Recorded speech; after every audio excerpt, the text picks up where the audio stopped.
Hey, I went down an internet black hole so you don't have to. Come nerd out with me about rocks and hydrology. Today I'm taking you out to one of my favorite geologic features, one of the biggest springs in southeastern Minnesota. First of all, we have a lot of springs down here. Check out this map. So it's going to make sense when I tell you more about this region.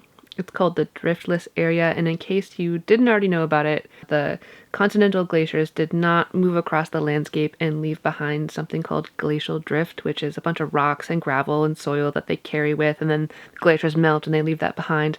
That didn't happen here, so we have steep bluffs and like deeply carved river valleys and exposed bedrock that you don't see in other parts of Minnesota. So that rock you see, much of it is like limestone and dolomite from an ancient shallow sea.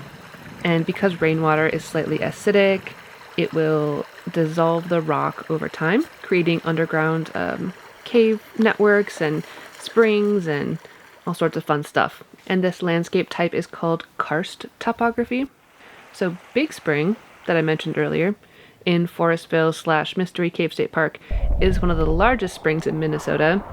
So water flows straight out of this limestone cliff and into a creek called Canfield Creek. It's a popular trout fishing stream because trout love this cold water. It's cold, but in the winter it doesn't freeze because it's coming straight from the ground. So it's this consistent temperature that's above freezing, which is kind of cool. What I think is exciting is you can actually go to where some of this water disappears into a sinkhole underground before it reappears 5 miles away in the state park. And this area is called Cherry Grove Blind Valley.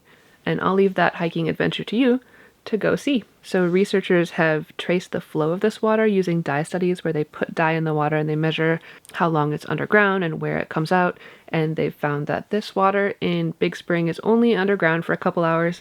Springs in this area differ from other springs in that you should be more careful about drinking it because it hasn't been filtered very much, being only underground for a couple hours, and that's why this landscape, karst topography, is more vulnerable to agricultural practices and runoff.